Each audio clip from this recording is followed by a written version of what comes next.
Hello and welcome back, my people. Today we have my updated Game Week 1 draft.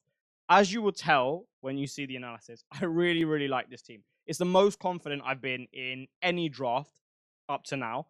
If I had to start Game Week 1 with it, cool, no problem. I see no real issues with it. Structure's quite solid, good long-term prospects, high ceiling, decent floor. So yeah, check it out. And nothing else to say. Let's get into the video. And I'm actually filming this introduction after I recorded the video, and I really enjoyed it. So I hope you do too. Make sure to drop your teams in the description. I would love to have a discussion about them. I'm very open-minded still about which ways to go. And with FPL doing such a good job with the pricing, I'm just loving having conversations about different strategies, combinations. So please do comment, and I'd love to have a discussion with you. Let's hop into it.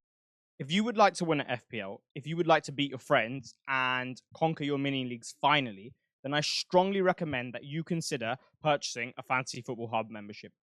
Money back if you don't win your mini league. So if you don't get what you want, then absolutely no problem. You can have your money back. That's 50% off right now on top of that. So what a brilliant deal. But it becomes an even better deal when you see the product that you're getting. You get tips from some of the world's best, and you get their teams, practically a cheat code. You get the My Team AI tool. You get customized statistics tables, customized fixture tickers so you can sort attack and defense, and so much more. With 50% off, it's an unbelievable deal, and I would strongly consider checking it out. The team that I've built is going to be rated by the AI tool, which you can see in the next slide. The link is in the description. Take action before this 50% offer expires. It expires very soon, so make sure to take action and get in on what everyone else is on and start winning. Right, let's start with the team.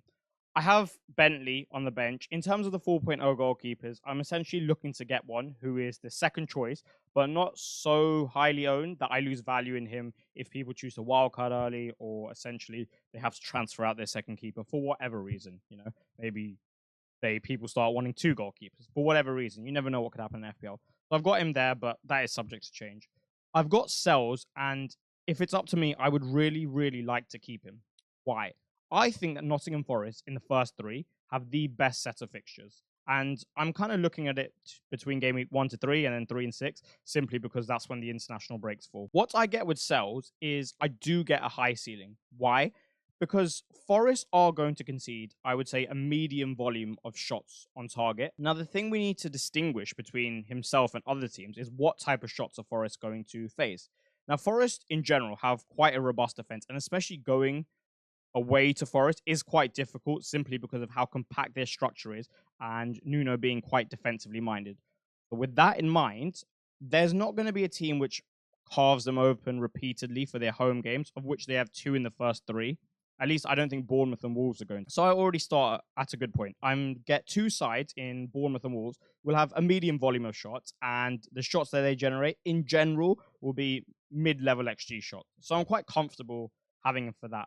The reason I don't want to go someone like Raya is, 1, he's 1 million more expensive. And 2, if I hit with Sells, I'll hit big. I will win big. And that's what I'm trying to do with this draft, as you will see. I'm really trying to optimize it. I've gone for quite a niche strategy that I'm going to show you when the midfield comes out, about how this draft essentially works together to raise its ceiling immensely. So that's my reasonings for Sells. I think he's got the best set of fixtures compared to others. People are talking about Henderson. I don't think his fixtures are as good as people saying. Same with Pickford to an extent. For example, they've got Brighton at home, right? And Brighton have Minter amongst many others who have real quality. But I don't really want my game week 1 keeper facing that type of quality. Whereas Bournemouth without Solanke, then Southampton in game week 2, it's just a much better set of fixtures. So I like the fact he can haul. The obvious issues that Forest have in the past been prone to conceding quite a few, but I do think that's going to significantly reduce, given the fact that Nuno's had more time, a bit of recruitment, change in the structure, and they're just a little bit more compact from what I've seen in preseason. And then, like I said again, high save volume. So for me, that's why I've gone for Sells. Now that the boring part of the team is done, we can move on to the defense. And like I said in the introduction, I'm really warming to this draft. I do genuinely really like it, and this is one of the reasons. Okay, I can't talk about the defense entirely until you see the midfield, and that will tie in with my niche strategy that I was discussing. But for now, this is a high upside defense. I've got Harwood Bellis there, and his opening fixtures are actually pretty good. So if I ever need to play a 4 million defender, he has some upside in terms of his attacking threat due to his assist potential. So I'm pretty good there. But it's the other 4 that I really like. Barco is here for game week 1 and 4, and solely that. And you know what? At 4 million, playing as a wing back with his technical quality, thus him being able to potentially produce attacking returns for us, I really like it. Obviously, Robinson's got United away in game week 1. I'd expect them to concede, so I'm benching him for that. And then in game week 4, Arsenal and Spurs play each other. When I talk about Gabriel, you will see I'm very bullish on the Arsenal defense. I think they can keep a clean sheet against anyone. They're that good. So I'll bench Porro for that fixture because I can't see Arsenal not scoring. And in that fixture, Barco has Ipswich at home, which is really, really nice, right? So I'm getting maximum value, I think, out of my 4 million defender without overplaying him and essentially minimizing my team's likelihood of getting points. But in general, the defense will be Porro, Gabriel, and Robinson. Now, Robinson has 2 brilliant fixtures in game week 2 and 3. Leicester at home, Ipswich away. And if you've seen how he's been playing in preseason, he's been getting forward a lot. But not only has he been overlapping, but I've watched him underlap. I've watched Iwobi come wide and Robinson push in to maybe like the left half space and then deliver crosses from those type of zones. And if he's going to be doing that consistently, both underlapping and overlapping, with his physical profile and him being so athletic, he has the ability to perform in those type of areas and get me points. So I'm very comfortable with him. I think Fulham looked pretty decent preseason. So I get upside and I get some chance of clean sheet, especially given good fixtures. So I'm really comfortable with him at 4-5. You'll ask why no Lewis Hall, why no Newcastle, why no Aston Villa? No Conser because I prefer the open play threat from Robinson, and I'm not just something about Villa's defense. I'm not too sure about at the moment. We'll speak about that in another video, I'm sure. But I'm just not sold on it. And then between Hall and Robinson, Robinson's rotation just works better with Barco for my team in particular, given I have Porro and Gabriel. So that's the reason. Maybe Lewis Hall's slightly better in terms of clean sheet potential.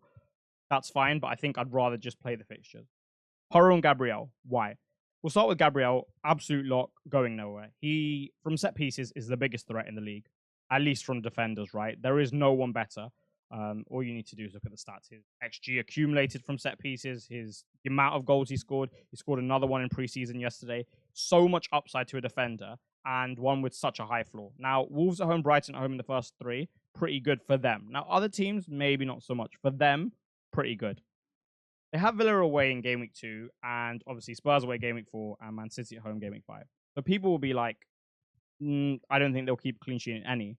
My counter argument is that they're the best team in the league. For me, at the moment, they are the best team in the league. Certainly the best defense in the league.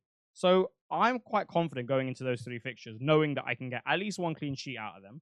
And he's always got the opportunity to score a goal because of how well drilled Arsenal set pieces are. You've got the quality of delivery from either side, from Saka on the right, sometimes Odegaard, and Rice on the left. You've also got a set piece coach who is very, very competent, clearly, and the routines are excelling. And then you've got someone who, again, himself is brilliant in the air, the best in the air.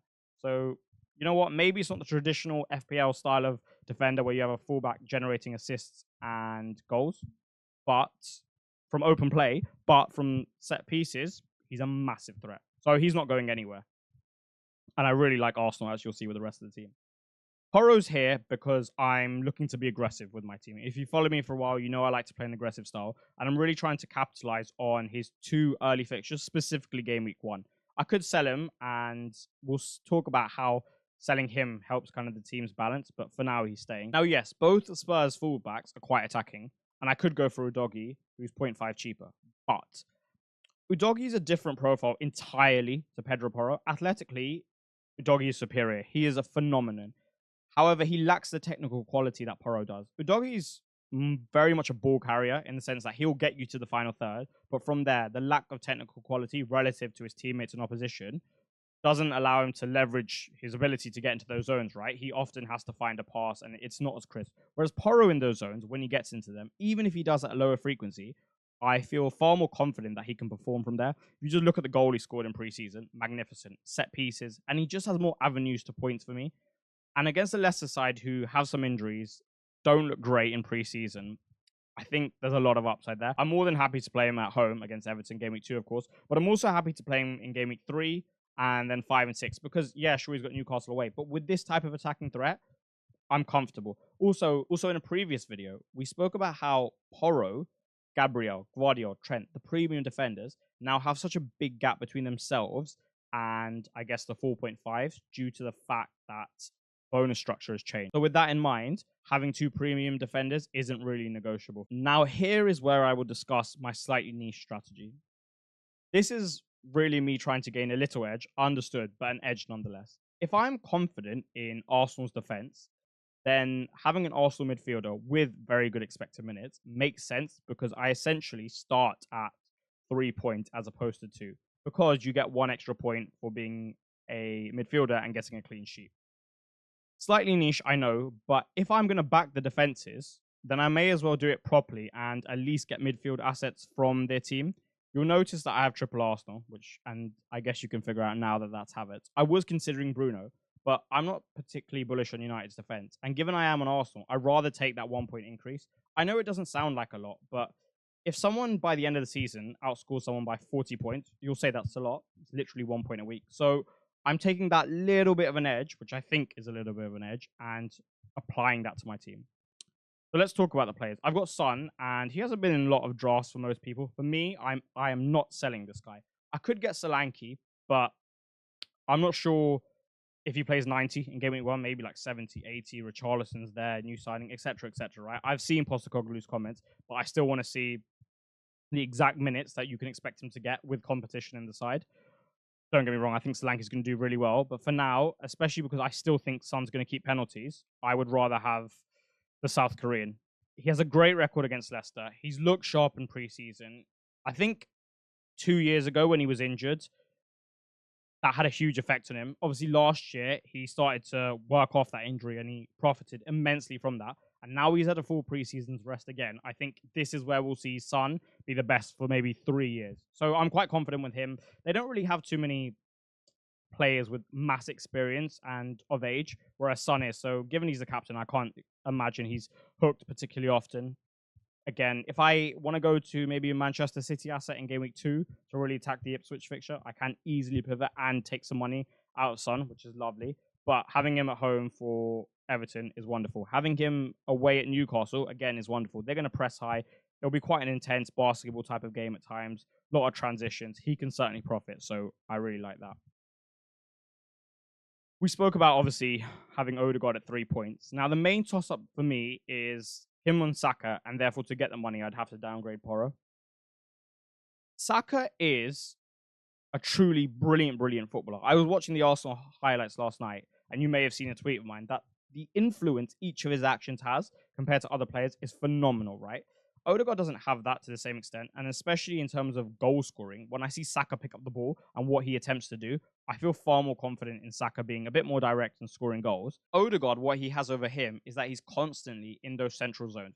You see him consistently pressing up top in the Arsenal 4-4-2. You see him consistently at the edge of the box, regardless of how wide the ball is. You see him well stationed to essentially pick up balls that are loose outside of the box and strike from there. He loves doing that as well. He's a high volume shooter compared to most 10s, which is good for FPL. Maybe not good for Arsenal. You can have your discussion about that, but good for FPL. And even like I spoke about how he's up top in a 4-4-2 when they're counter pressing, but even when the ball's deeper in the Arsenal half, he's very well stationed to transition. I recall 2 particular scenarios: one against Liverpool where he fed Martinelli, and one against Lyon where he fed Martinelli. Those type of positions, they're just really good to be in because you can get on the end of goals if a team is to transition from that type of zone, but you can also generate the assist given you're the one consistently making the pass.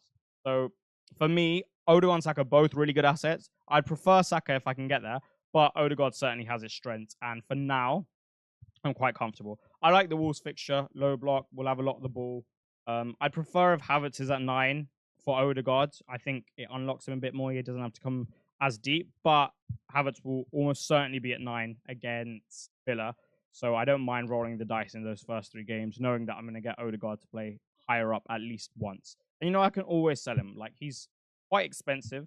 So there's a lot of other assets with good fixtures. If I ever want to sell him and go to someone else, even if I want to go to Bruno, I can.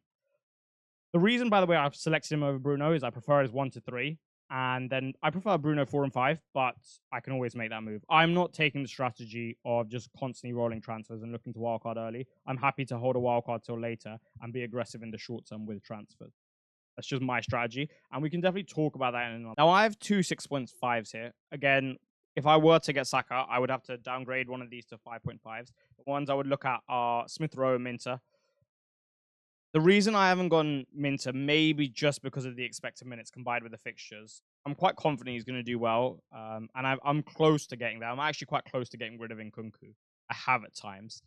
But for now, the security that these two give me is why I'm essentially going for this. Gibbs White, like I spoke about, I think he has the best three fixtures. Sure, he's had problems with his output in terms of goals in the past, but having watched the Forest highlights, he's consistently in those central zones, similar to Odegaard. And what I'm hoping is for both of them that just being there, they'll start to rack up a bit more output as they get used to being in those type of zones. What does make me comfortable with him is that he's a much better player than most in the league. So even in situations where it doesn't look like he can generate output, he can because he's just pretty much better than most. And that gives me certainly a sense of comfort. Also, the fact that he plays for a Big Six team, and for all Chelsea's flaws, they do have quality. So we will generate some chances in the game. Now, does Enzo platform that quality to the best of its ability? Probably not. But I still think there's enough there whereby Nkunku will have a decent floor. It's a ceiling again that I'm not too sure about. Can he generate 2 goals in a game or 2 returns in a game, given how Chelsea may be unoptimized in terms of their system, the personnels, the profiles, the interactions between the profiles? That's what I'm not sure about. At least with Gibbs White, I think I can get a haul. With Odegaard's son, I think I can get a haul. I'm just not as confident with Nkunku. Previously, I really liked him because of his flaw, but given I have such a strong team overall, in my opinion, I don't mind taking a risk and maybe going for a Minter, ESR, who look a little bit more explosive, Minter especially. But that wraps up the midfield and my thoughts. Harry Winks is just there because he's going to play, right? Don't ever intend on using it. And if I have to, then my team really hasn't done too well. The forward line, to show you how much I rate Erling Haaland, I showed you his back and him sitting down as opposed to everyone else having a slightly more normal picture. To make him stand out because he will be the captain for this team. And I am absolutely not interested one little bit in selling him. I just think he's going to go parabolic this season. The conditions are quite optimized for him. I actually think Guardiola changing the role slightly, which we're going to speak about in another big video, is good for him. I think the fact that he will have 2 wingers supplying him and their focus will be on supplying him as opposed to more central output from the midfield is a really good thing. He'll get more crosses into the box, really good thing. Fixtures are great for him specifically. It's a really good thing. If you're going without, like, I understand it. I would just say good luck. I don't know how it's gonna work out because what happens when he scores a brace or a hat trick and everyone has him capped him and you're so far behind? I don't think you can expect Salah in this new role to go punch for punch with that every week, and thus eventually I think it's really gonna cap up to you guys if you don't have Haaland. So for me, absolute lock. First name team sheet, going nowhere. Isak, I don't really want to speak about him too much and waste your time because you own him, everyone owns him, good fixtures, great player, etc., etc., etc. Right? Just pointless discussion. Don't want to waste. The last man is a man that, if you follow my Twitter, you will just know that I love him as a player. I was gutted when he left Chelsea. This is how I see it panning out for him. I see 90 minutes or at least 80 minutes pretty much every week. I have no expected minutes concern. It's just the position concern. Does he play at 9 or does he play as the left 8? They don't look to be signing Marina anymore. I'm not sure what's happening with that. And if they do, I think he'll still be a while before he's integrated into the squad. So I have no issues regarding his expected minutes. His output from left 8 is interesting. I don't think it's the same as last year. He's box crashing a lot more. I think Arteta's willing to maybe use Zinchenko in more of a creative role to help from those deeper areas. And as opposed to having a carrier in Havertz, you have a passer in Zinchenko. It also allows Martinelli to come inside a bit more and for that left side to generate a lot more output than it did at the start of last year. I remember watching Arsenal Forest game week 1 last year, and I wasn't impressed by how suboptimal the output generation of that left side was. And not even just output generation, but all overall influence on the game, chance creation, etc., etc. So I think Arteta's done a really good job to solve that. But when he does play left 8, it's not the end of the world like it was last year. And essentially in the bigger games, so game week 2, 4, 5, I think he'll start at 9. And he is such a good footballer, such a big presence in the box that the ball almost sees him as a little bit of a magnet in those big games. That's just how I feel when I watch him. I think in big games, there's not many better centre forwards that you want with the qualities that it gives you. One being his stature, physicality, power, running power, carrying power, etc., etc. So with that in mind, I'm very comfortable just keeping him. I think Arsenal are going to score a lot of goals. I'm super bullish on them. I personally think as things stand, they're going to win the league.